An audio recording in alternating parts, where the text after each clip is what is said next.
Hello, friends, and welcome to a very, very special episode of Nostalgia Talk Bonus. I'm James, and the reason that this one is very special is because me and a few other past guests are going to be talking about the one and only Richard Hunt. Now, I have a very, very strong feeling that a lot of you guys, if you're watching this video, probably know who Richard Hunt is, especially if you're a Muppet fan. And if you don't, and you just clicked on the video and were like, well, I'm bored, got nothing else to do. Richard Hunt was one of the original main Muppet performers. He performed Scooter, Janice, Beaker, Statler, Wayne, Bobby Benson, and Sweetums on The Muppet Show. He was on Sesame Street doing Dawn Music, Forgetful Jones, Gladys the Cow, Placido Flamingo, Sully, Sonny Friendly, one half of the Two-Headed Monster, and so many others. And he was also Junior Gorg on Fraggle Rock, Tug Monster on Little Muppet Monsters. He was the wild impresia, I don't know how to pronounce that, but on a show called Ghost of Fafner Hall. And he was also in the film Trading Places. And he also is the subject of this book, Funny Boy. I finally have read it cover to cover. It's worth a read if you want to get to know some of the Muppet performers who not a lot of us know a lot about. And here to help me honor Richard Hunt's life, our first special guest, Marty Robinson. Welcome back, Marty. Good to see you again. Howdy, James. Good to see you. I love your shirt. Nice choice for today. Thank you very Excellent. much.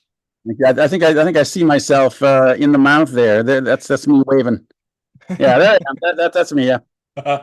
Now, for anybody who doesn't know, although Marty's been on Nostalgia Talk a few times, so by now you probably do know. He is a Sesame Street puppeteer who plays Snuffleupagus, as we were just talking about on my shirt, Telly Monster, Slimy the Worm, Monty, Buster the Horse, One of the Martians, Vincent Twice, and various Grouches, including Oscar's niece Irvine. And because I don't want to get canceled, one Grouch whose name I won't mention, he played the Cat in the Hat on The Wubulous World of Dr. Seuss. He played Riff the Cat on Allegra's Window, and recently has done Mr. Prim on the Apple TV series Helpsters. James, how do you remember? Is that written someplace, or do you have to remember all those? It's all in here. No, really? My God. Oh my God, I don't remember all those things. Some of those Sesame Street characters are pretty deep cuts. I mean, I haven't done Irvine in probably, I don't know, 25, 30 years. Monty, I used to be a pretty regular character. I haven't done him in at least that long. But they had their day, all those characters, and Mhm. some of them still. So you worked with Richard mostly on Sesame Street for a number of years. And when Richard joined Sesame Street, it was still a little bit new. You joined around the time of like the second generation of Muppet performers. Do you remember the first time that you ever met Richard? Hmm. It's not indelibly etched like the first time I met Carol Spinney or the first time I met John Stone. Or Jerry Um, Nelson? I love telling people that story about when you met Jerry for the first time. I remember that. I remember meeting Jerry for the first time. Yeah, Mr. Mr. Nelson, sir, do you have any recommendations on how I should do the snuffleupagus that I've just been hired to do? Yeah, start smoking and start drinking. That was his suggestion. I took almost every suggestion that he ever gave me except those two. I did not I did not follow up on that one. Uh, but Richard, Richard was always there. I was really concentrated on, being the new guy and trying desperately to keep my head above water in a cast of brilliant performers. One of my first real strong memories of Richard is, we're here to talk about Richard, and he was just such an amazing guy. But when you first joined the cast of Muppets, I mean, he was not impressed. He was kind of, had one foot out the door with the show. he wanted to do other things. He wanted to do acting. He wanted to do directing. The puppet thing was just did by the time I got there had lost its shine a little bit. I mean, he was still brilliant at it, but he didn't put a lot of effort into it. I always those of us who loved him so just kind of said, "Oh God, think how great he would be if he actually put some effort into this." But he was, if those of us who were new and and wet behind the ears and and all gung ho, oh, it just annoyed him to no end. And That so surprises me, considering how generous everybody said that he was. But I do remember hearing from Noel McNeel that Richard had said to him, "If I didn't like you, I'd be nice to you." And Noel's like, "You must friggin' love me then." yeah, yeah, he certainly uh, didn't have any patience for posers or people who were ingenuine at all, or anything like that. And if you were a real Muppet enthusiast, I mean, that wasn't enough. That wasn't enough. You had to you had to prove yourself to him to a certain extent, maybe even to a great extent. But that doesn't take away that he was incredibly kind and very generous, incredibly one of the most generous people I know. I mean, almost pathologically, almost to a fault. I mean, trying to get a check from him is legendary. Like paying the bill at a restaurant is if he just picked up every check, every bill that came. Yeah, in the Uh, book there are stories about like wrestling matches over the receipt. yeah. I've wrestled with him a couple of times, and he leaped over the table and wrestled a bill from my hand uh, once, more than once or twice, when I was a little faster on the uptake than he was. I mean, we used to have to used to have to figure out what restaurant we were probably going to for lunch that day. Go there earlier on a break, give them your credit card, pay the bill, that was going to happen, and so that by the time you got there, it was already paid. It was the only way to do it. But that's kind of beside the point. Or it's just all part of the the Richard enigma. Um, One of the I there was one time very early on when Richard said, "Who wants to go to lunch? Brian Meal, come to lunch." And Brian couldn't go to lunch, and I piped up, "I'll go to lunch with you, Mister Hunt, sir." And so he and I went to lunch, just the two of us, and he kind of sat there like this the entire meal, kind of looking at me with this incredibly jaundiced eye. Like a death stare. Yeah, it's like, oh God, another enthusiastic, wet behind the ear, puppeteer who's just as annoying as can be. Hasn't got a thing in the world to bring to the table. It wasn't until he came to see Little Shop of Horrors.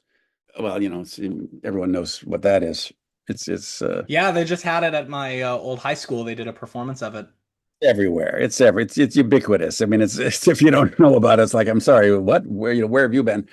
You Anyway, live it under was a rock.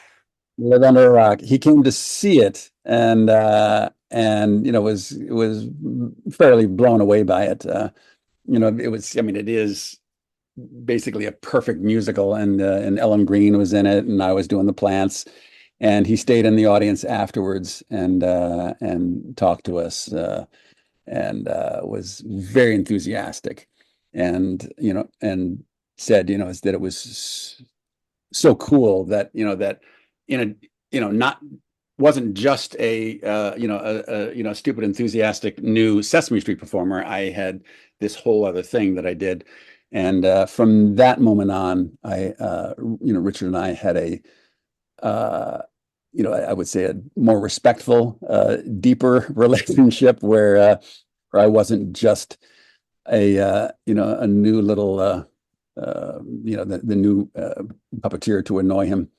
And he was just, smitten with Ellen Green, of course, as anyone who ever saw her perform was. Well, you just answered my second question too, which was what was your first impression of him? But talking about you being a new puppeteer who was enthusiastic about puppeteering, and Richard's like, "Oh, great, we got another one here." Did he kind of coach you along the way? No, there was no coaching to be done back then. Really, no coaching at all.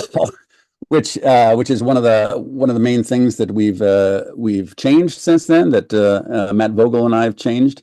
There's a whole prescribed process for what a new puppeteer goes through. There's workshops, and there's training sessions, and there's a whole apprentice program. We call it the mentee program, which really takes kind of years to go through, and there's a whole established process with that, and you get through that, and you're ready to be on stage, with the old timers. The way it was back then is they just threw you in the deep water and with a stone around your neck, and you had to figure out how to stay afloat, how to swim. They taught by example. Very the only one who actually I recall who ever gave me notes was John Stone, the great John Stone, who was, one of the most important mentors in my life, without doubt. He was one of the great creative forces behind Sesame, and was the main director back then. And he would give me notes on performing, whereas everyone else, it was just you watch them and you emulate them. You copy the good stuff. You see what works. You see what doesn't work, and you steal the good stuff, and you use it, and then you make it your own. Um, and you watch the technique very carefully and decide which style of technique is best suited to your personality, and to the personality of the characters that you're picking up. So I apprenticed with Richard and Jerry and Brian Meal. I worked side by side with Brian Meal for 4 years, before I took over Telly. Yeah, I Uh, remember you told me that you quite often did Telly's right hand, and then Brian takes off, and suddenly you're Telly. And I mean, you worked with him, so you kind of figured it out. I kind of figured it out, but it was not a foregone conclusion. I mean, I had to, just because I did the right hand for 3-4 years didn't mean I was the right person for the part. When I took it over, which was in the Follow That Bird movie, there was still the caveat that if the character needed to, that Brian was going to come in and overdub the voice for my performance. They decided that my voice was okay, and they kept it, from then on. And then It's funny actually because Pam told me that her first performance of Grenetta was in Follow That Bird, but she only did the overdub for it. yeah, she started a little bit later than I did. Pam and I auditioned together, but they were only hiring the one part, the Snuffleupagus part, back in 81. She came on, I think, in 83, 88. Probably, Follow That Bird was 84, so it was probably more like 84. But the producers were lamenting that they didn't have any great female performers, and that Dave Redman was playing all the female characters. And I kind of went and said, well, there's this Pam Marciero girl who's really good, and she came in, and of course has been doing spectacular ever since. And now a big welcome back to Norman Stiles. Good to see you again, Norman. It's good to be seen. Now, for anybody who doesn't know or doesn't remember from when Norman was on Nostalgia Talk, he was the head writer for Sesame Street for a long time. He wrote the famous Goodbye, Mr. Hooper episode and the Snuffy Revealed episode. Wrote a lot of classic songs for the show, including Put Down the Ducky, Hey Food, Monster in the Mirror, and Telephone Rock. And he also created the character of the Count and also Richard's Forgetful Jones. So it is a pleasure to have you here. And one more for Richard. Oh, who's that? Placido Flamingo. Yeah, I got Placido Flamingo actually in the Q&A here. So Yeah. that's perfect. Yep. So you and Richard both joined Sesame Street when it was relatively new, like in the early 70s. Do you remember the first time you ever met him? No, I can't say I do. But Richard was a larger than life kind of guy. Um, there were some people who, they're just sort of relaxed and all that. Richard was high energy. His smile was infectious. He loved to laugh. Um, I really, I didn't even know he was gay. I mean, he was, he just, and then I heard he had AIDS, and I was, oh God, it was horrible. Louise Gold, welcome back. Hello, good to see you. Really good to be here. Well, Good to see my home, but it's good to be from an talking. undisclosed location, England. Indeed.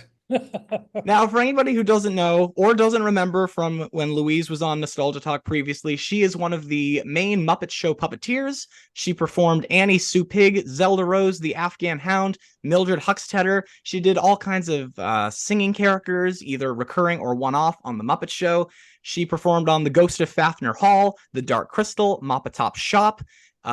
She performed on the Furchester Hotel as Fenella Furchester. And for anybody who doesn't know what that is, it's a UK spin-off of Sesame Street. And she also performed occasionally on the American Sesame Street as well.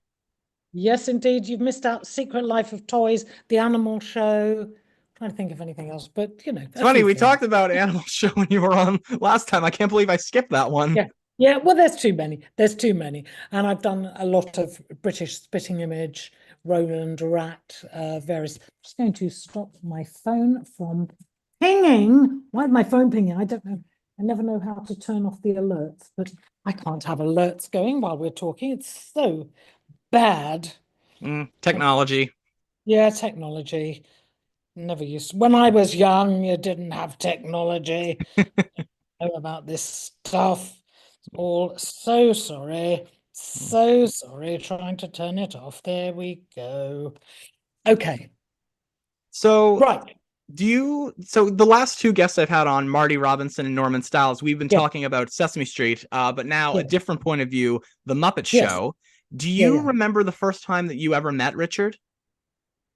I think the first time I met him was at my audition. He was there. Jim was certainly there. I think Frank was there. So that would have been the first time I came across him. And I was in a bit of shock about the whole thing because I didn't really know what the Muppets were, even though the Muppet Show had started going out, the first series had gone out. I didn't really know what I was auditioning for. So Richard always in those circumstances came forward and was helping people. My audition, it was just me at my audition with a desk of Jim and isn't this awful? It's so long ago. I guess Frank was there. I can't remember now. I think it was Frank and Richard probably. But he would always come out in a way that the others didn't. And when I got the job, Richard was the one who helped me most. In one way I was left to get on with it, just learn how to do it. Here's a camera, practice. But Richard was always watching out for me and helped me so much. And he had an eye. Jim was, listening. He was directing the show. He was working on other projects. He was doing his characters. He was doing it all. So his mind was always elsewhere. Frank was totally focused on what he was doing, to the point of view, probably if an articulated lorry had come across, as long as it didn't interfere with his character, he wouldn't have noticed. But Richard had much more of an eye on the whole thing. So he would see what I was doing and be aware and be watching out for me and be really on me in Richard wasn't afraid of being, he was loud. He was wonderful. He was wonderful. But I always say he sort of became my big brother watching out for me, but he'd get annoyed in the way that big brothers do and tell me off if I wasn't doing it right. You know, he wasn't afraid of saying things outright. It's funny because Marty was mentioning that when he joined Sesame Street, Yeah. like I asked him the same question. Do you Yeah. remember the first time you met him? He said, I remember better the first time I met Carol Spinney or John Stone or Jerry Oh, Nelson. yes. And with Richard, one of his earliest memories is Marty was like a young, enthusiastic puppeteer. He uses the term wet behind the ears, and Richard's kind of attitude towards that was like, great, somebody who's passionate. And of course, you had no experience puppeteering, and so None. Richard coached you. He didn't coach Marty. Well, Marty probably, I always had a slightly ambivalent feeling. I'd never wanted to be a puppeteer. I got into it so accidentally. And in a way, Richard did as well. You know, he loved it, but he always had a desire to be an actor and do other things. So he recognized that, you know, him, me, and Jerry were the ones who were, well, you know, Frank wanted to do other things as well. So all of us, we were joined in a slight frustration of, we love this, we know how brilliant it is, but we'd also like to be doing other things. So Richard recognized that in me as well, of slightly ambivalent, and he often would talk about, you know, he had ideas of projects we might do as actors together, which never happened, but you know, he was always thinking of other things. So on Muppet Wiki, they have pages for the Muppet performers and their characters. Like they have Jim Henson characters. They have one for you, Marty Robinson characters. Even Joey Mazzarino, Julianne Busher, Tyler Bunch, Ryan Dillon. And they have one on Richard Hunt as well.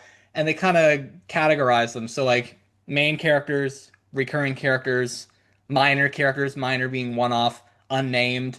And there's a character that Richard did on Sesame Street. This is a deep cut, but there's one that you and I talked about a while ago, and it's mentioned in the book. One that you had told me that Richard hated doing, and I'm just going to the page in the book. But apparently, I'll read it aloud. It's problematic putting emotions on a dear friend who's deceased, but sometimes we get put in that. I may get a chance to amend my opinion of something that he hated, but go ahead. So it's said here, not only did Hunt have a lot of work to do, but the work itself could feel unfulfilling. He struggled with playing Aristotle, Sesame Street's short-lived attempt at a vision-impaired Muppet character. Oh man, he would complain, that blind puppet again. Yeah, those are my words. Basically, those are my words quoting Richard, right? Oh. Is that or are those Richard's words? No, it just said he would complain, but it didn't say who quoted it. Okay, all right. Yeah, anybody who was in the room probably would have quoted him saying that.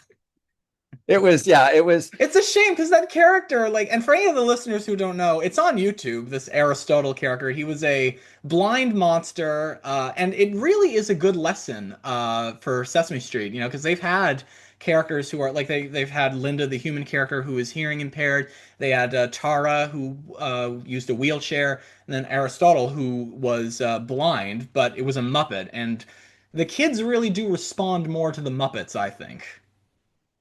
They do. I mean, their Muppets are, deeply symbolic in nature, and there's all kinds of ways that a person can relate to and interact with a character that's much more stylized and than specific. I mean, the more specific the character, the harder it is sometimes for for it to be universal or to be you know acceptable to a viewer. So sometimes the highly stylized, iconic ones reach deepest. When we try a lot of stuff on Sesame. I mean, Sesame is it's a brilliant show that has tried all kinds of things, and they're always pushing the boundaries of what they can do, and what kids need, and what the social issues are of the day that that kids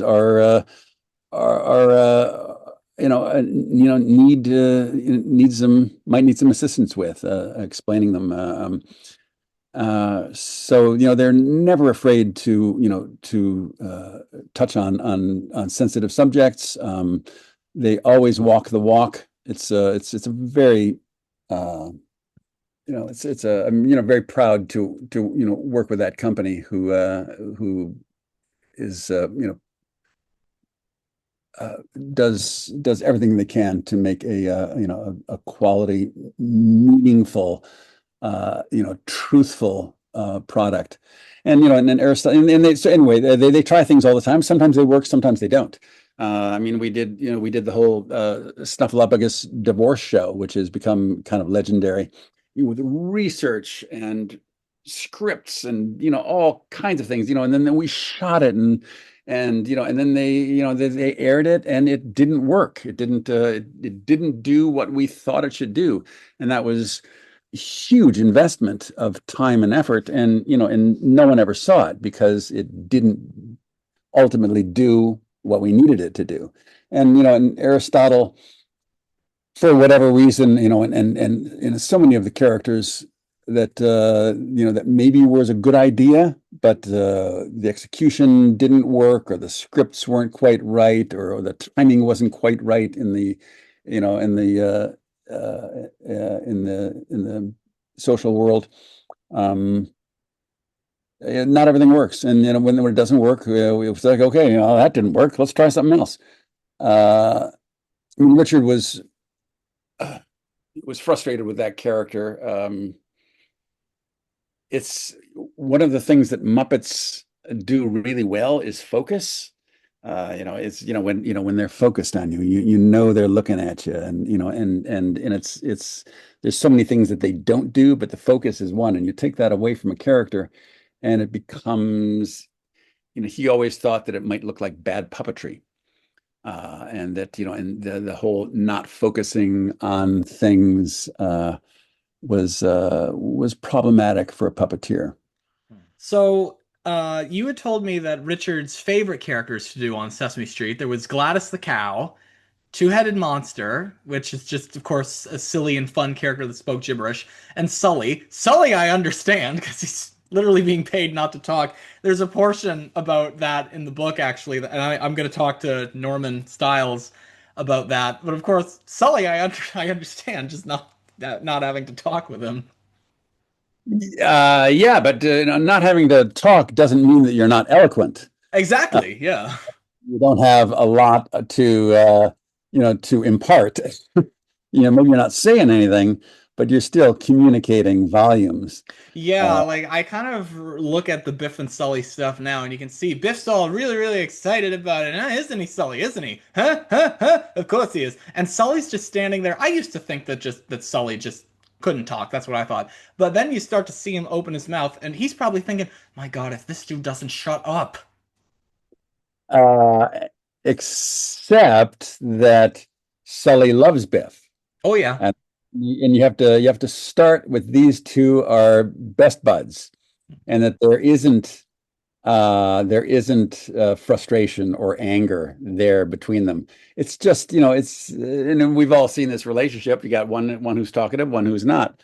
And the relationship too between Jerry and Richard doing Biff and Sully, and also Two-Headed Monster. Yeah. Yeah, and Jerry and Richard, they were so close. So many years. They just they had this great chemistry.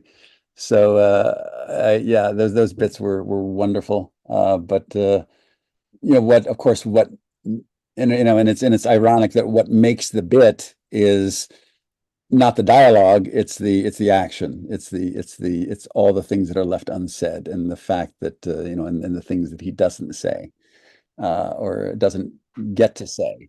Um, it's where they were building something one time, and Biff builds a little something really rudimentary, and then you hear all this banging and stuff, and Sully has built himself A piano. a working piano. I forgot my radio to bring home that I always have on when we go to lunch. And Yeah. Sully's building a piano for him. And then sits down and plays, Rachmaninoff or something wonderful. Mhm. I just that was like to the nth degree, but I just loved that one. That was so funny. So a lot of the time, you and I, like off camera, you and I talk a lot about character development when it comes to Sesame Street, and we talked a little bit about that when you came on the podcast last time. Mhm. And I had heard I've read the book cover to cover twice actually, and Uh-huh. there's a story in the book actually. When Richard joined Sesame Street, it was mostly just one-off characters or right hands, and then finally he gets a regular character, which was Sully. But the thing was that Sully couldn't talk. And in the book, it's explained that originally, when Richard was given Sully, he was disappointed that he couldn't talk. But the reason that Sully never spoke was because the show wasn't making enough money to pay him for a regular speaking role. And then by the time they were like, okay, Sully can talk. And Richard's like, no, I kind of like the silent You know character. something? I had no idea that that was the case. Oh, okay. Because I I was really just on wondering, television. did you like create Biff and Sully or? No, no, no. That was um oh my God, my brain. Um I can't, his name doesn't come to mind, but he was one of the writers on the Muppet Show. He was the only Sesame Street writer Oh, during the Jim Thurman. nope, Is that who that could be? Oh, okay. nope. The other person I'm thinking of is Joseph Bailey. That's it. Okay. That's it. Joe Bailey created Biff and Sully. Hmm. And it was such a Joe Bailey character because it, you talked about a New York accent before. Hmm. His is, as far as I know. He had, I can't even do it. No, eh, he was like really from New York. He was, yeah, and he liked it. He liked to be in it from New York. And he had a beard, and he had a very kind of working class. Uh, if you told me he was an electrician, I'd believe it. If you told me he was a plumber, I'd believe it. He just had that manner about him. And so Biff and Sully really came from someplace deep inside Joe. It was such that combination was just so great. Um, I always thought of Biff as kind of a Ralph, not Ralph Cramden. Um, what's his name? Oh, try- Honeymooners. trying to think of a Honeymooners. Lou has taught me so much about the Honeymooners. Yeah, yeah, Ed yeah. Norton? Ed Norton. He's sort of like if you the way he was played, it was sort of like it had a sort of an Ed Norton a lilt in his voice, you Hmm. know. Yeah, Biff was kind of naive. Sully, I mean, Sully wasn't so much a Ralph Cramden type because Ralph Cramden is a character who would get canceled from TV right away, but And he no, definitely was a little bit smarter than Biff. yeah, well, no, definitely. But not Ralph, his partner in crime, on the Honeymooners is more like Biff in his manner, not Hmm. necessarily his character. Did Richard have any characters on the Muppet Show that he was frustrated by at all? Because we were talking about that in the other parts of this look back as well. Like he was frustrated with Elmo. I don't know if you've heard that famous story that he throws it to Kevin Clash and he's like, "I'm sick of this stupid thing." Yeah. Yeah. Well, Miss Piggy, he started off doing Miss Piggy and Right. couldn't find whatever it was that Frank found. And the thing of characters that you bond with and connect with. And it's a weird thing, the characters that are you, but you can take further and make something. But Richard always, he wanted to do other things, and that again is the sad thing, that he did little bits in films in Trading Places, and he did these little things, but he wanted to do more and he never got a chance. But there was, there's a frustration. You're doing this incredible job that other people would give anything to work on the Muppet Show and all these things, but and you're earning very good money. And Richard was always, wanting to help his Enough family. money to be able to afford a checker cab, like it says in the book. Yes, and he had his lovely checker cab, yes, which I went in, which it was great. But he liked playing and he was very generous. So he liked having money and wanted to help, as I say, his family and his friends. He was always taking everyone out. But that if you're an actor, you have to give up that to risk, trying to get work and trying to develop other skills and not necessarily having a regular job. So that's a difficult thing if you get used to a certain standard of living and just having money, having enough money. So he never quite dared to jump off and leave. But then he didn't do some of the later Muppet projects. He opted out, along the way.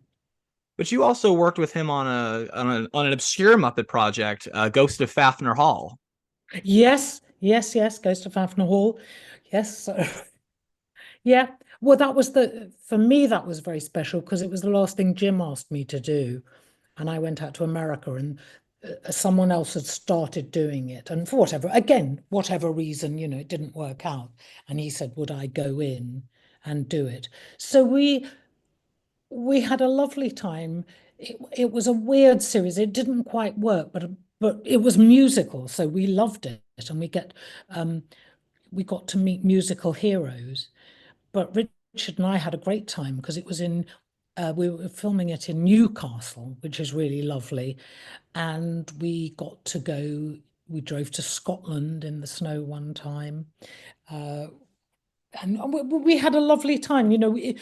Always it was enjoyable. I remember us all going to a castle somewhere in Newcastle for a dinner and lovely. We had just such a love. And there was another time it must have been the 4th of July. So we had Richard got in we all wore American cowboy boots and hats and things and had a 4th of July party. And Richard found all the food, the turkey and whatever.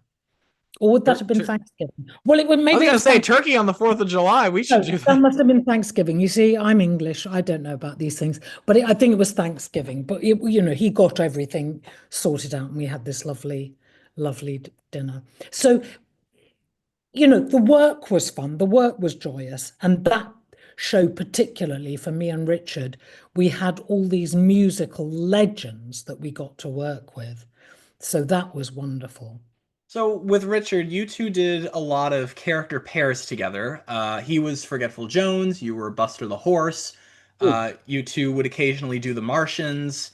And the other duo I remember you guys doing together was this pair of Gilbert and Sullivan Muppets who Oscar would be like, I wonder about this. And these two anything Muppet singers, I'm Gilbert and I know all about this, and I am Sullivan and I know all about this. And it would just turn into this big song number with all of the human cast getting involved. Do you have any memories of? Pause, James. Yeah. I have zero recollection of Gilbert and Sullivan. talking zero. For the first time, I may actually call you on that one. You might not be correct. Either that or my memory is just so faulty, or I only did it one time on a lark. But I have Well, they no only appeared like maybe 4 times on the show. that would be enough for me to remember, and I have zero. I'll send you a YouTube link. Yeah, you send me the YouTube link and see if that's really me. What Okay. was that other thing you said?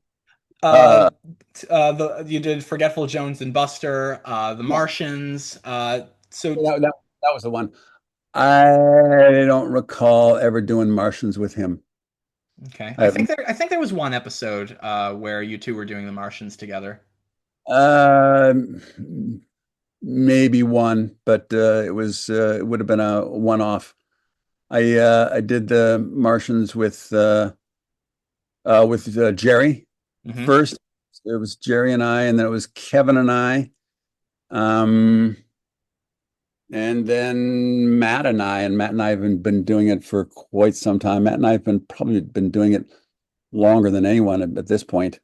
But I don't have any recollection of ever doing it with Richard. But Forgetful Jones and Buster, that I love. I think they appeared more often than that was a Gilbert regular and Sullivan, and I hate to say it as much as I love them, but even the Martians, because the Martians, like, it's only recently that they've become so popular with the fans. Yeah, supposedly the Martians have been big with like the college students. They work on. You should see HalCon, our convention here. I've got photos every year of somebody dressing up as the Martians. I was like, you gotta let me take your picture. I know somebody who does the Martians. Yeah, people are always dressing up as the Martians. I just adore those characters. They're so weird and so much. Yep. Podcast. Yep. Yep. What they were originally made from? Hats. Chenille hats. Hats. You know your Muppet history.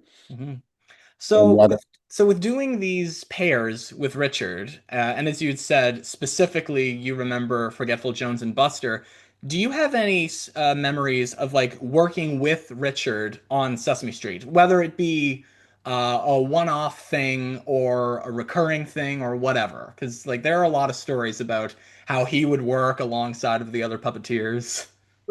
Yeah. James, you ask a question like that. I mean, I've been on Sesame Street for 44 years.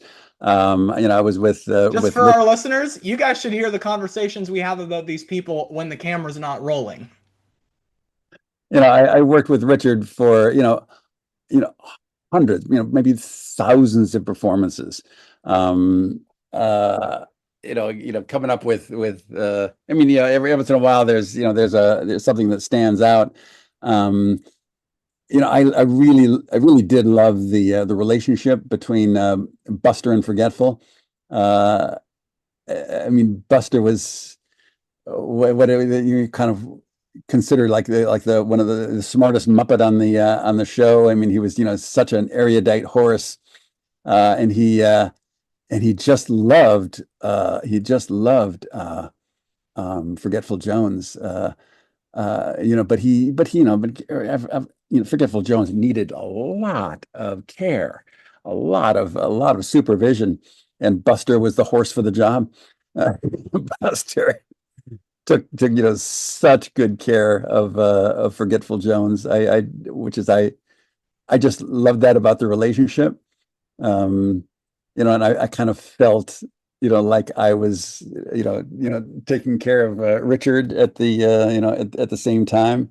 Taking care of the character, taking care of him. It was a really sweet relationship. And we'll turn around. There was when Forgetful Jones was talking about riding Buster, and Buster said, I'm sorry, you're talking about actually riding on my back. Is that what we're talking about here? And this scene ended up with Buster riding on Forgetful Jones's back. I remember that. And Forgetful, hauling Buster because Buster was just not having it. He was not having this riding on my back thing. And there was a funny joke one time where Buster, says, come on, hop on, I'll give you a ride. And then he pulls a pickup truck. He's driving a pickup truck, with a pair of sunglasses on, and motions for, and it was, and I believe that they brought a pickup truck on the set. It wasn't a prop. It was they drove an actual pickup truck. I think it was an actual pickup truck that they put me in with Buster with a pair of aviator glasses, and with his hooves on the wheel, and he backs it up and motions for people to get in. I just love that joke. It was so much in character with Buster. So I feel like I talked to you about this when I had you on the show last time, but I mentioned in the intro Forgetful Jones, which you created. Richard was actually the second puppeteer to do Forgetful Jones, but he really made that character what he was. Yeah, who was first? Michael Earl. Really, was the first Michael Earl? Yeah, he did him kind of like, he sounded more like Huckleberry Hound than Forgetful Jones, so he had kind of more. I don't even remember somebody named Michael Earl. I think he was credited as Mike Davis at the time. Even that I don't remember. Wow. He also did Snuffleupagus for a bit. He wasn't on the show for very long. Okay, all right. And then Richard takes over Forgetful Jones, and that becomes his main character pretty much on Sesame Street. Yeah, he was so good, because he was able to put all of his energy, which he had plenty of, into that character. And he really made it work, because the whole idea was we want to teach kids how to remember something if they forget it. And you had mentioned that you kind of based it off of some movie, was it? Well, the name, Forgetful Jones, there was a movie that Bob Hope was in, I think Lonesome Jones, or something like that. And so it was the name more than the character. Right. So I could give him this name, Forgetful Jones. Anyway. And Richard Hunt, with doing Forgetful Jones, as I just said, that was like his character on the show, like that, like he appeared so much. Yeah. I I loved how he performed it. I loved that character, because he was so positive. He never got upset at this short-term memory affliction. He was always so upbeat, and nobody put him down for it. And it was just, he was accepted, and people just helped him remember. And he was a happy dude. Did it ever happen that Richard would usually kind of ad-lib with Forgetful Jones? And what I mean by that is you knew he was going to forget something. So I think there was one where he says to Gordon, Bertram. And Gordon's like, the name is Gordon. And he's like, oh, that's right, Bertram's your wife's name, which sounds like it was ad-libbed to me. I don't remember. It could very well have been. Okay. I'm not sure. I don't have the script. I don't have the memory. But it could very well have been an ad-lib. I read in the book that Richard's favorite character to play on the Muppet Show was Beaker. Beaker was wonderful. Beaker was classic. And him and Dave was so lovely. Dave Gold, their partnership in that, because a lot of the best things in the Muppet Show were partnerships. Kermit and Piggy, Kermit and Fozzie, Beaker and Benson. They were just joyous, and that came from the relationships of the puppet performers. And Dave and Richard, Dave loved Richard, but always found him a little bit, I think Dave found, well, I know he did because he's told me since. I love Dave, but he found me very loud and a bit scary. And I and uh and I love him. I love Dave. We love each other to bits, but it's been a long time. He was scared because I was more of a performer and he comes from a very different background. So, him and Richard again, the tensions of the people and the performances are part of what makes it very special. Mm. And it makes it funny too, because like Bunsen is kind of as intelligent as he is, he's a little bit bumbling. Beaker shows his smarts by being scared.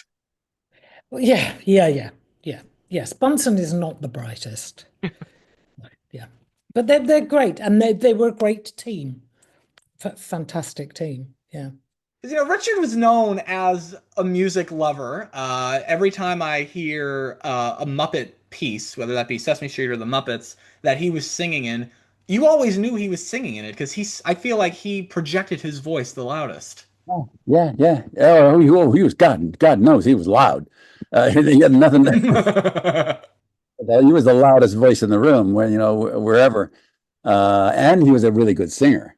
They actually kind of conceived and built Placido Flamingo for Richard because of his love of opera, is the way I remember it. Ask Norman about that one. That might Yeah, be. Mark Saltzman was a previous guest a while back, and he had talked about that too. Uh-huh. Yeah. Because he wrote the first script for Placido. Oh, that's great. I didn't know that. Yeah, Saltzman was one of our main writers back then. And Placido Flamingo was made by Richard Termini. That was one of the first puppets that he made when he was still fresh out of the Yukon puppetry program and working at the shop. Not to be confused with the Canadian territory of Yukon. That's true. That's true. Two totally different things. Placido Flamingo now is toasty, which means that he's not a usable puppet anymore. A dead Muppet. He's they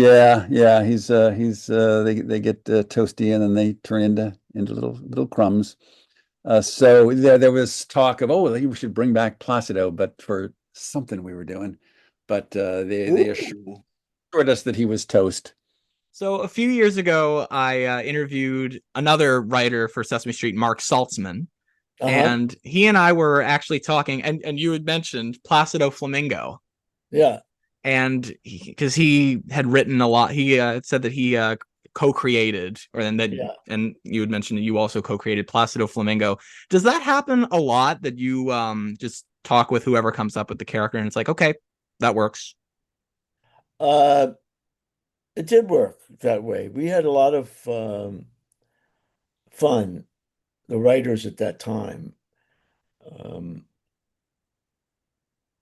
Coming, like Lou with Baby Bear.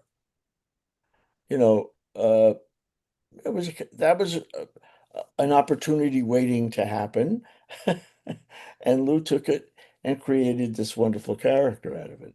Placido Flamingo, we had others. I did H. Ross Parrott. Oh, I remember that one. Yeah. And there were others like that in the names, Ronald Grump was one of them, So the writers had flexibility if they had an idea for a character. Generally speaking, people were willing to try it, see what happens. So, yeah. So with Placido Flamingo, Mark had mentioned that he was a big opera person, and so it just kind of came out of there, and then the name Placido Domingo, Placido Flamingo. Right. Yeah. I mean, that's exactly it. Now, we did all different kinds of music on the show, some of it for a laugh, and some of it just so the kids would experience a wide variety of music. We never wanted to pander to the tastes that happened to be popular at the time, with the exception of maybe wanting to do a parody of it.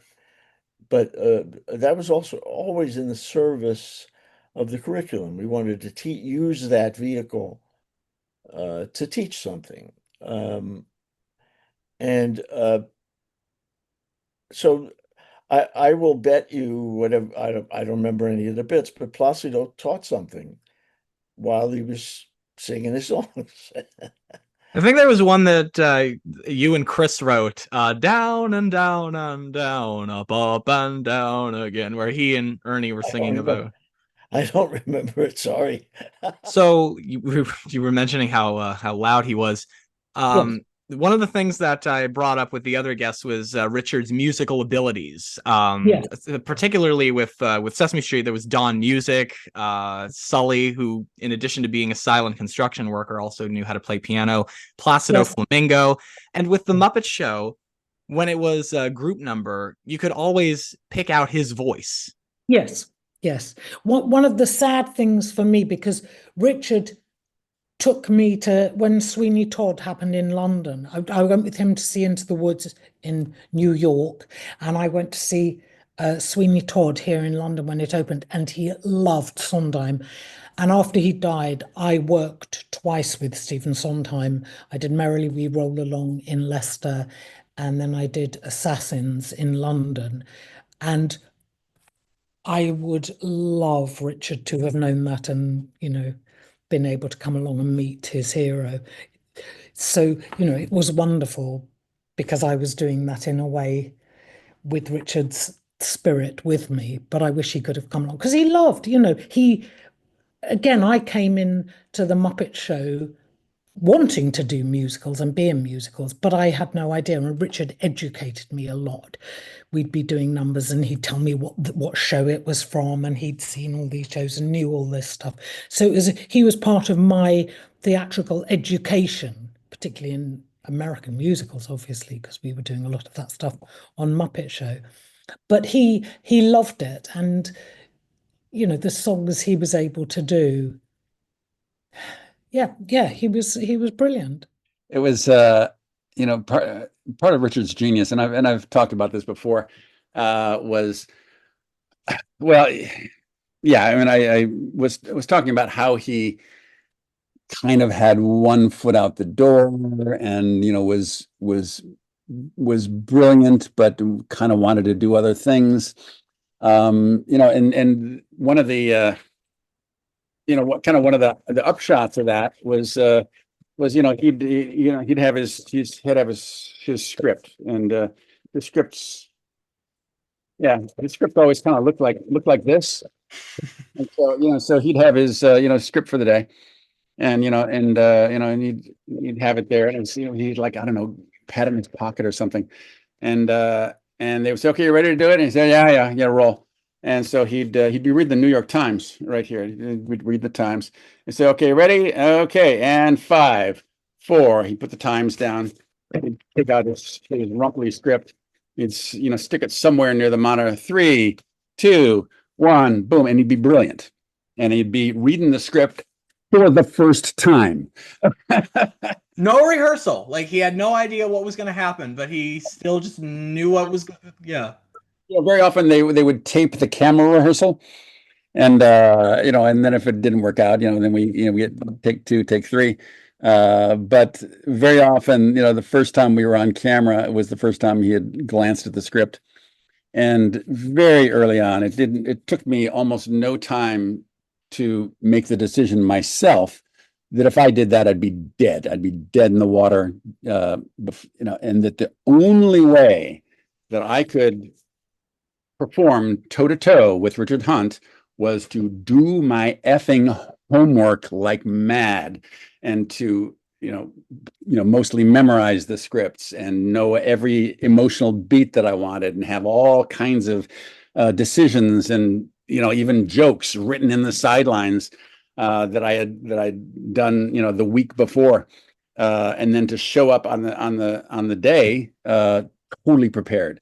It was the only way that I could carry on a scene with Richard Hunt and be of his caliber, of his level. And one of the things that I read the Funny Boy book, and it was heartbreaking and illuminating, and and rang very true. And one of the heartbreaking things, and one of the producers, Arlene Sherman, once kind of came out of she was one of our main producers on the show, came out of the control room, and and she and Richard were good friends. Said, "Richard, damn it, you are so good. How good would you be if you gave an F?"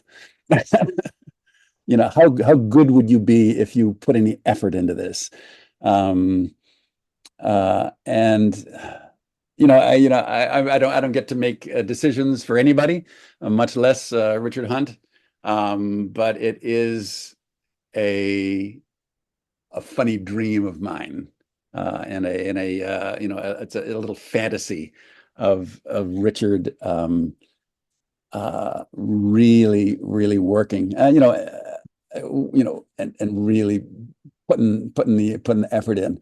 When he started directing, man, he put the effort in like mad when he was directing Fraggle Rock and the episodes of Sesame that he was directing. Then he really pulled out the stoppers, and it was all professional. Anyway, it was a lesson, and a very important object lesson that I took from Richard, to do basically exactly the opposite of what he was doing. When you came on the podcast last time, you and I were talking about another one of Richard's characters, and I think this one was his first regular speaking role, Don Music. Oh God, yeah. Oh my. I love that character. And he played it, with such gusto, and he was in that character. And it was canceled. They shut Yeah, down. I remember Marty Robinson told me that they got a The guy letter. was banging his head on the piano. Yeah, they got a letter. My kid's got piano key marks on his forehead. Yeah, right. Yeah. So recently I figured if I had only had this idea I'm going to tell you now, then we could have kept it. The pillow? Lou told me that you guys were talking about that. Yeah, so he told you that. They brought back Don Music recently, like for the 50th anniversary special, and not just for that 50th anniversary special. He was on a social media video, he was on the show itself, and it's now Ryan Dillon, who does Elmo currently, who's doing Don Music.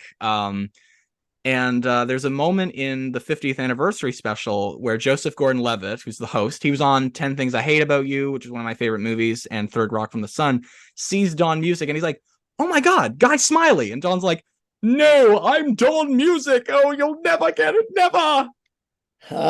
Without hitting his head.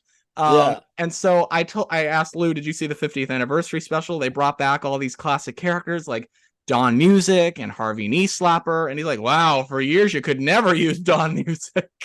No, you couldn't. No. With some of Richard's characters, after Brian Meal left, as we all know, you took on Telly, Kevin Clash took on Dr. Noble Price, Fred Garbo took on Barkley, and Richard took on Elmo, who wasn't as used as much as all of the other characters were. And you were in the documentary Being Elmo, the Kevin Clash documentary, and you had mentioned that you had seen that while Richard was doing Elmo, he was just really getting fed up with it. Yeah. That's anyone who was in the room could see that. It was another little young, naive character. He preferred doing more complex. Because Brian's Elmo, like I've seen Brian doing Elmo, and he had kind of a whispery kind of, yes, play game, like a dog almost. Yeah, it was the syntax was very simple, and it was a whispery little character, and minimal complexity, very skewed, very, very young. And when Richard was tapped to play it, I mean, you can pull video of Richard doing Elmo, and yeah, he was doing a voice down here, like he took it really low. and I was in the room when he had Elmo and he threw it to Kevin and said, "You do this effing character." And a star was born. And a star was born. You know, it's the right combination of of puppet and puppeteer and attitude and voice, and it all came together as as things do with characters. Um, uh, I would like to think that some of the characters that I've taken over have evolved to the point where they're there's something deeply personal to me, and have evolved into something that that works, makes a difference. And yeah, and and if it's a passed off character, great. You still you do your best with it, and you make it personal and you make it your own. And Kev did that like mad. It was so much fun seeing that character, kind of evolve from there, and then explode in the Tickle Me Elmo years, and then become this not just a successful character, but an actual phenomenon.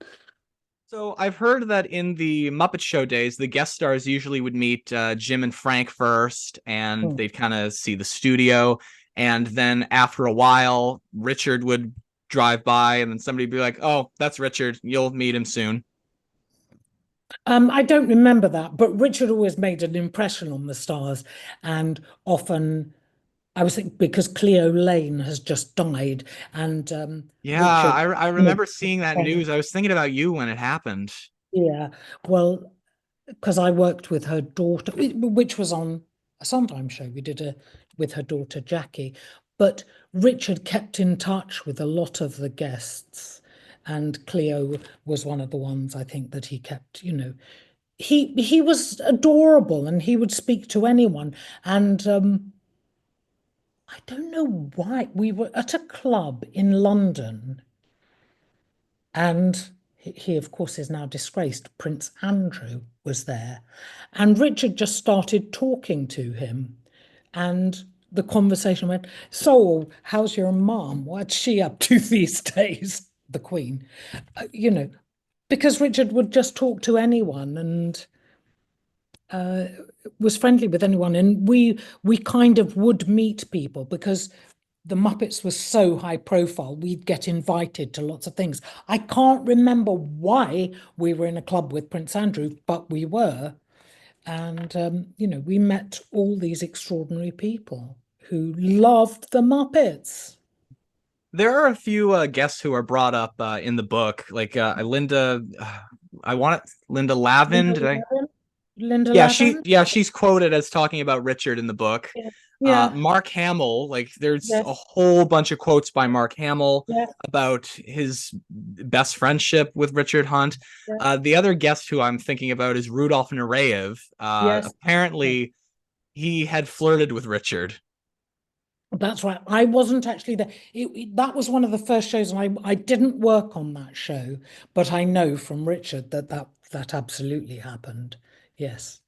And I think Richard thought it was funny. I mean, Rudolph Nureyev, I know from other friends, was an outrageous flirt. And so I think, that was fun for Richard. And with Mark Hamill, because like Mark Hamill came on the Muppet Show. Yes. And you were saying Richard was always very, very close with the guests, but yes. It seems as if that, from all the quotes about him, it seems like that was the closest relationship. I don't know, Richard. Yeah, I mean, I think Mark, because he came on, it was all the Star Wars characters, and before it had taken off hugely and become the huge thing that it was. And Richard, they were probably around, I don't know, around the same age, but Richard wouldn't be in awe of people. He would just reach out and be friendly, and people connected with him. He connected with people. Wherever we'd go, I'd always get very embarrassed, but when we went out for dinner, he'd have Muppet Show pictures and give them to the people and say, "Oh, do you know who we are? Do you like the Muppet Show?" I'd be, "Oh, please don't talk to them." And he'd say, "But they like the Muppet Show. They'll want to know. It's lovely for them." I now appreciate that, but I'd get very embarrassed. But Richard made friends when we were traveling. We traveled together in England, and then I went abroad with him, and he would talk to anybody and become friends with them. And so he was a connector in his work and in his life. And Did he he had friends from all kinds of places and social. He just made friends, and they would become really good friends. often pay for dinner, or would you like wrestle the bill from Oh, his hand?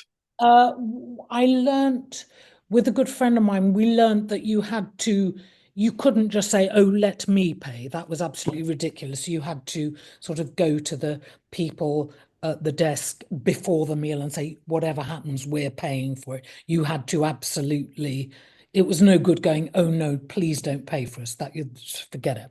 You wouldn't pay. And, a few times when I went traveling, I would say, "Okay, well, I'm going to pay my fares." And Richard paid for the hotels. He wanted us to stay in nice hotels, so I let him pay for that. But I tried to contribute, but it was a big thing for him paying for people, and you know, nobody. He wanted his friends to have a good time, and I've tried to do that. When you're earning money, it can be a bit isolating because people can't come along with you, and you want to do all these fun things that cost money. And if your friends don't have any money, they can't do them unless you pay for them. And Right. what fun is it doing things on your own? You don't want, "Oh, I'm going to a fancy restaurant, but I want my friends to come. I want them all to enjoy it." So it was a huge thing for Richard to pay for people all the time, almost to the point of madness. So we've mostly been talking about working with Richard on Sesame Street, because you worked mostly with Sesame Street, but I know that you did have some involvement with the Muppets franchise, like on Muppets Take Manhattan, Little Muppet Monsters. Did you work with Richard much on those projects? Yeah, yeah, on both those projects. I mean, Muppets Take Manhattan was we were shooting Don't Eat the Pictures up at the Metropolitan Museum, and that was I don't know how many weeks we were on that shoot, but I was on that shoot. When I finished that, I actually went over to Muppets Take Manhattan, which was very exciting. Was that the first feature film I worked on? Yeah, I guess it probably was. It was really, good education. Back then I was still pretty new, and so we're working on going from television logic to film logic was very educational for me. And he was all over that set, of course. It was a wild set. And then Little Muppet Monsters, I mean, I think he was directing some of those as well. Oh, Uh, I might be wrong, but I think he probably was. Yeah, no, he was definitely directing those. And it was a project that he had a lot more say in. I mean, I could be wrong because that was a long time ago. Um, but it was an interesting little spin-off project, a little bit skewed, a little bit older maybe than some of the Sesame Street stuff, and still had a direct connection to the Muppet stuff. That was basically the basement of the house where the Muppets lived, and sometimes they would, yell from the top of the stairway. Miss Piggy's dog Fufu came down. We had an episode with her. So it was these little, basically kids, kind of almost like teenagey kids with like a club downstairs putting on their own crazy show that somewhat emulated the Muppet Show that was going on upstairs. Richard was very, very involved with that. So, do you have any specific memories of watching Richard work? No, I don't. But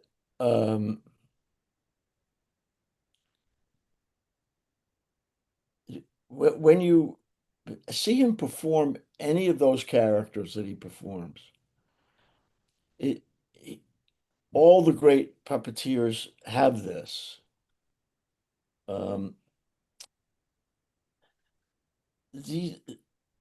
They are, when they're performing the character, it's so real, and it's performed as if this is a real being. It's not, you don't see the acting. He just exists as Forgetful Jones in the moment. You know, when he says, "Ooh, I forgot," he did. It's not, he's not distant from those words. He's, it feels real, doesn't it? When Very he does much, it? yeah. Well, Yeah. that's what I meant when I was wondering if he ever like ad-libbed at all, because and that's how real it felt. Yeah. Like when he would mix up somebody's name or something. Yeah. I don't, I just don't remember. Um, and Oh, I forgot. Oh, he. I forget a lot now. Mhm. So, do you have any specific memories of watching Richard work? I have um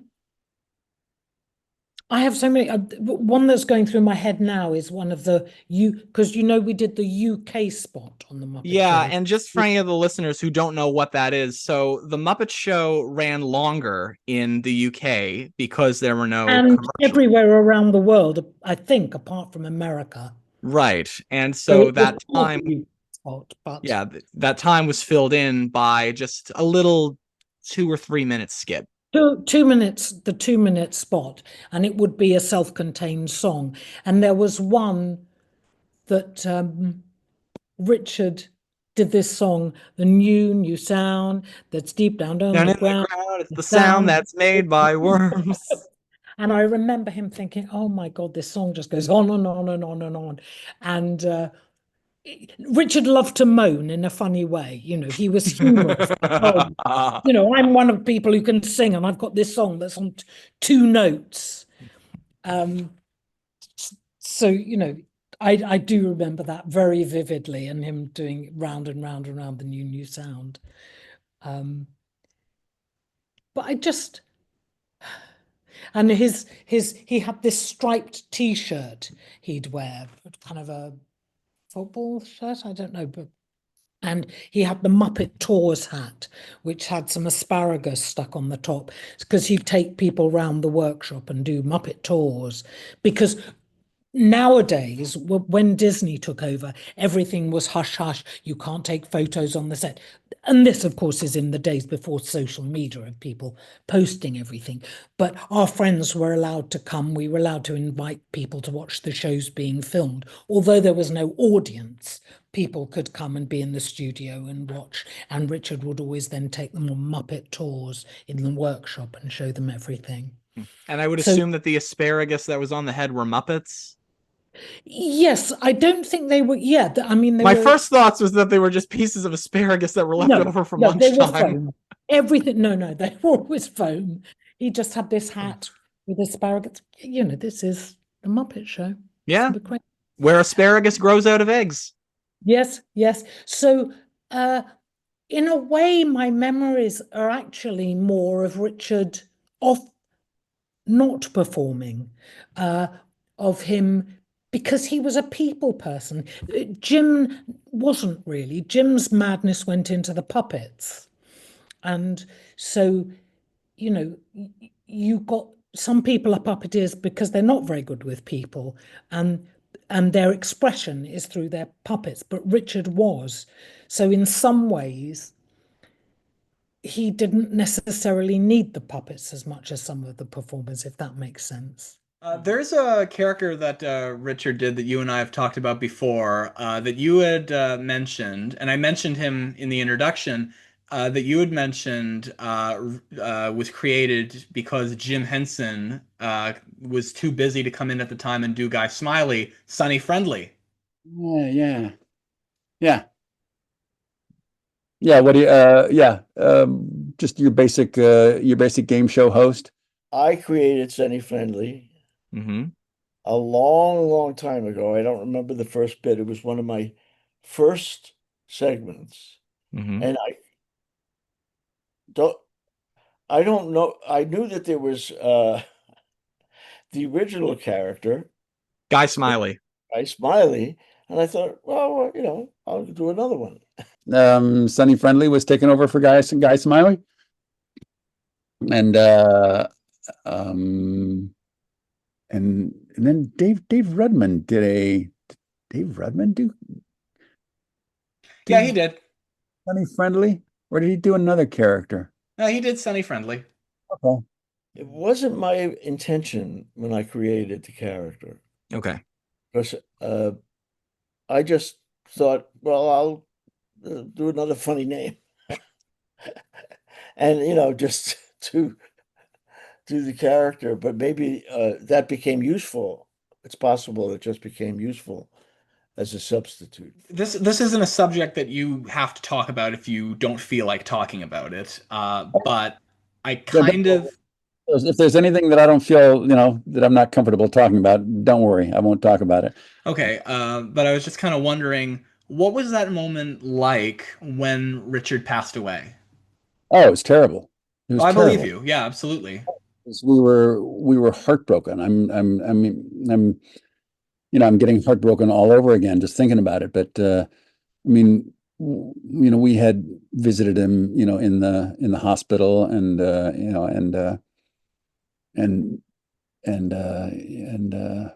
we knew how bad it was, and that there was.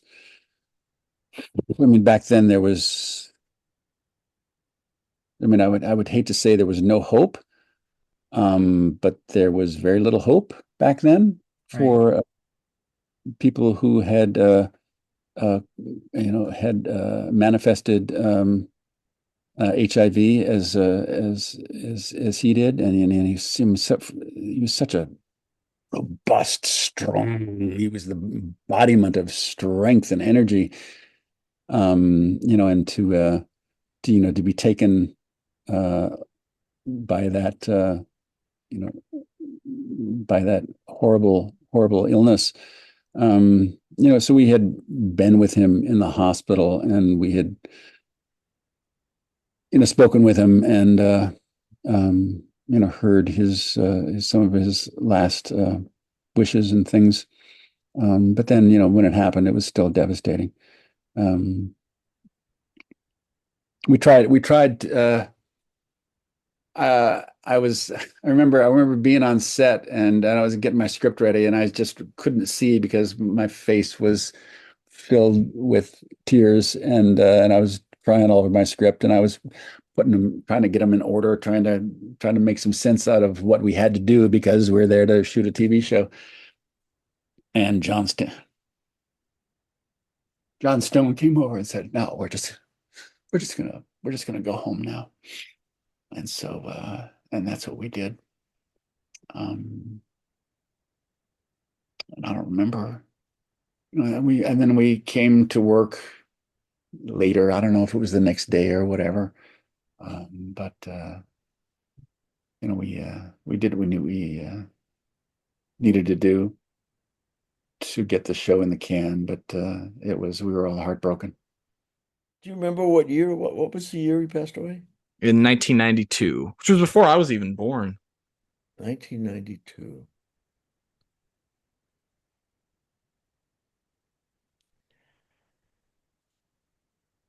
It, you know, it was one more devastating blow. We had people die, and this his was for me completely and totally unexpected. So I'm trying to remember if I even knew that he was sick. I may not have. And so when he died, it was, what? I, it just, it was a horrible, devastating, from a creative standpoint. And the guy he was just a great guy. Mm. I, I, I have a memory of just, we weren't close, it was work, and I'd see him, and it was always good cheer and fun to be around him. And I just have this memory of walking down Broadway with him and one other person. And, we were just gabbing back and forth and laughing. And I always felt privileged to be able to actually think that one of these talented people actually wanted to spend some time with me. You know, I felt like they it was a kind of recognition for me. Oh, I guess he's willing to spend time with me. I might be okay.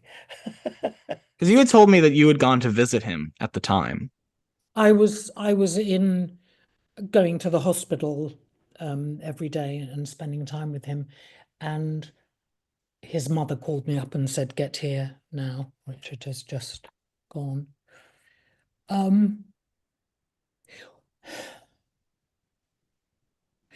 It was horrible. It was absolutely horrible because it was too soon. It was too soon. It was too soon. And his doctor, Dr. Bob, kept saying, "Richard, if you can just keep going a bit longer, there will be a cure. There will be something. Hang on." And I don't think Richard believed it. I think he thought he was going to die. And I remember he would get quite cross when he was telling people he was ill and he was dying, and people say, "Oh, I'm sure you'll be fine." And I think it's a difficult thing when people are ill. You don't want people, everyone's different, but he didn't want people kind of go, "Oh, I'm sure it's all right." No, it isn't all right. I'm dying, even when he was, to all appearances, not ill. But it was horrible, and he'd visited England. He'd come to see me and stayed at my place, and he was not well. At that point, he was not well, and he was losing his vision, and it was horrible.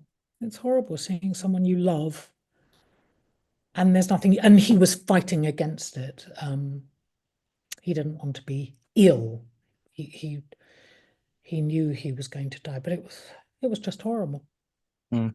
And you, after Richard passed, you started performing on Sesame Street, the American Sesame Street. Yeah. And again, it was the irony of I'd watched him, I'd been to Sesame Street. Right. I remembered that. And then to be doing it without him when he'd just died was just stupid. And Jim was dead as well. So, the people who brought me into it had gone. So when you visited Sesame Street, Yeah. to talk a little bit more positively, what was it like to watch Richard work on Sesame Street? Because my last two guests for this retrospective have been directly involved with Sesame Street. It was wonderful. I got to see the thing that I remember seeing was Forgetful Jones. They were doing Oklahoma, which is one of the classics. Oh, well, yeah, that's one that Norman and I were talking about. Yeah, and I saw that being filmed, and I just thought it was brilliant. And That's John Weidman. John Weidman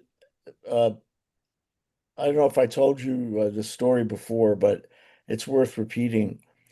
John Weidman wrote that piece. It was the first Muppet piece he wrote when he Oh, first came on the show. wow. Okay. And, his history, his background is writing Broadway shows with Stephen Sondheim. And, he's a very accomplished Broadway musical book writer. Oh yeah, I have a lot of respect for John. Okay. So when he tells this following story, that for him, writing that piece and seeing it come to life was just one of the best experiences he's ever had writing in show business, because he says he wrote it. I don't remember looking at it at the time before we sent it on, but I looked at it. I said, okay, I moved it on. And he said within a very short period of time, he's watching this thing, and a Broadway show takes years. And here, this amazing production was done, and it was a beautiful production. It was just beautifully done. And he was thrilled. And says that's one of the best, you know, outcomes, results of writing a piece and seeing Richard do that. God, that was great. And I loved working on Sesame Street. I feel very lucky to have worked on it. But seeing the simplicity of all the sketches and the characters, and Gladys the cow that Richard did. It was just brilliant. It was lovely watching Sesame Street because it was kind of the purest puppeteering. It was so simple and so beautiful and just great, brilliant. And I loved watching Richard and Jerry perform together because they loved each other. They had a great friendship. So again, seeing their dynamic, two-headed monster, and the characters they did, uh, it, I feel so lucky to have worked with these people and watched them.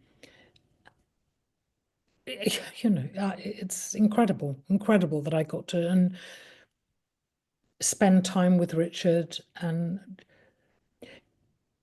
what is incredible, I saw his niece Isabel was in town, and I meant to meet her in London a couple of days ago, and she didn't know Richard, but the legacy of the stuff he did, even though his life was not as long as it should be, and neither was Jim's, but the legacy they left in all their performing that we can see over and over again, and the joy that they brought with their characters.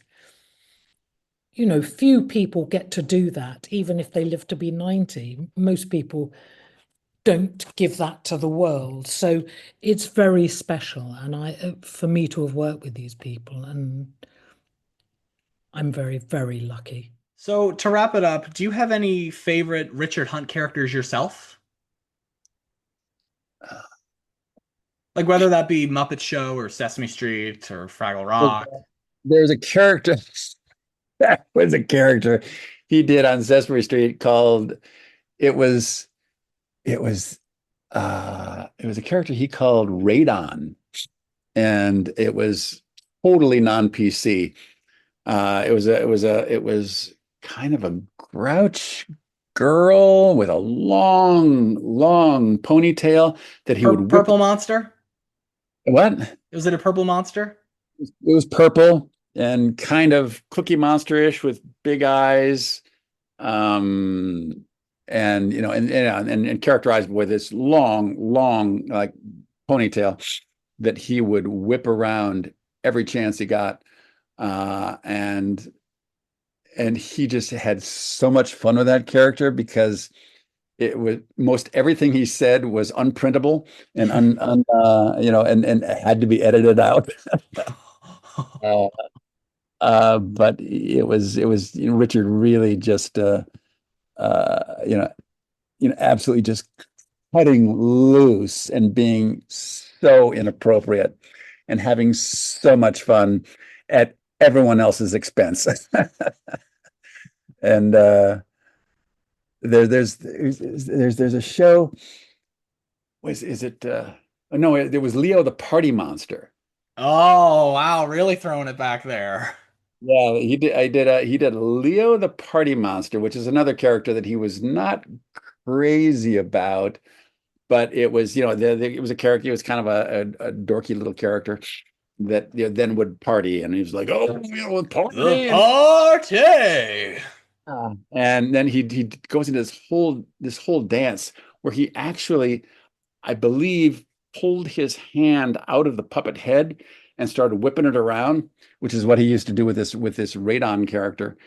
And it actually made it into the show. You can pull it up, if you find Leo the Party Monster, where he's singing, life is a party, I like to party, da da da da.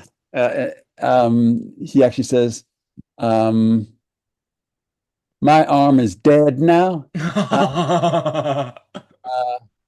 Uh, uh, my arm is dead like to party. My arm is dead now. I wiggle dollies. Life is a party. That's actually in the show. Right. And he was So he's just like ad-libbing. he was just being a bad boy. And and he loved it when the bad boy stuff made it made it to the final cut.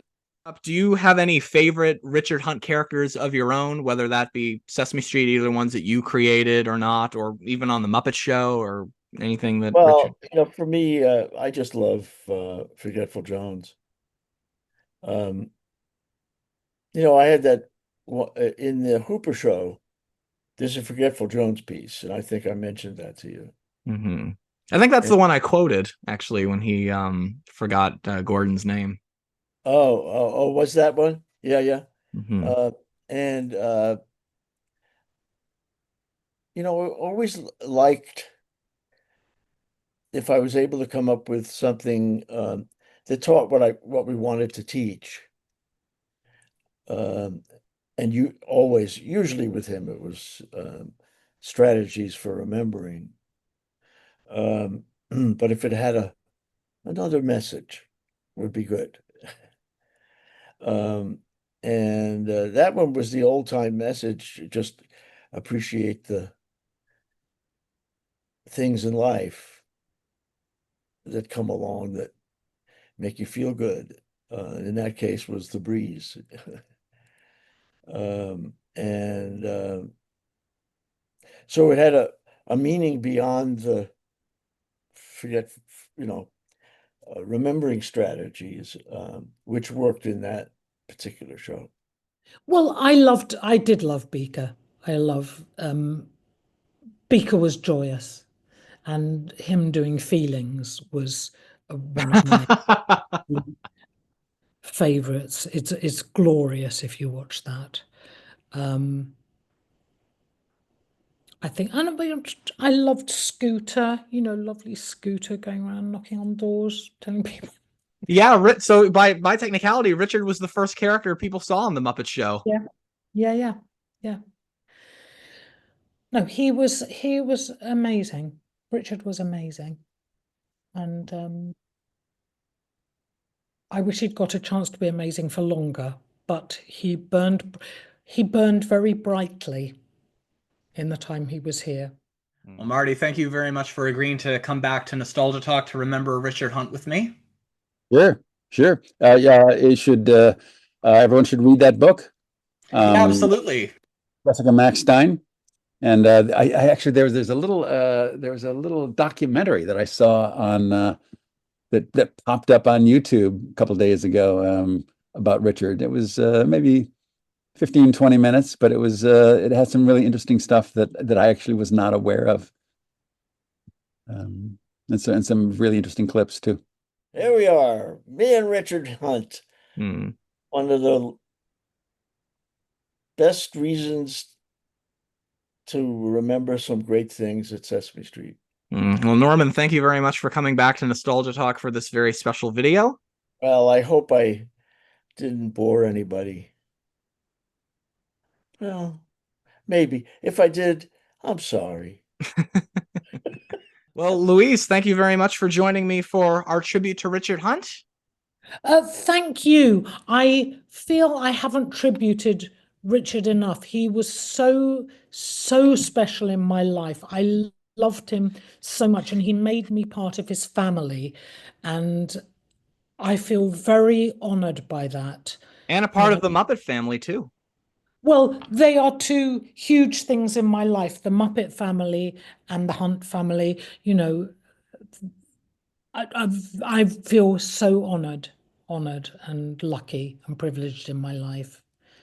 Very, very special things. So, you know, I'm glad people are still remembering Richard and doing tributes to him because he was very special. And to all of our listeners, Muppet fans, or just, as I said at the start of the video, if you just clicked on it because you were bored and don't know who Richard Hunt is, first of all, thank you for sticking around. But for all the Muppet fans who are watching this, a special thank you to you guys for joining us in remembering a Muppet legend, somebody who should never be forgotten for his amazing contributions to the Muppets. And if you'd like to learn a little bit more than what we've said, be sure to check out the book Funny Boy. I have now read it twice, cover to cover. It's really, really worth reading. I've said before, we all know a lot about Jim Henson. We all know a lot about Frank Oz.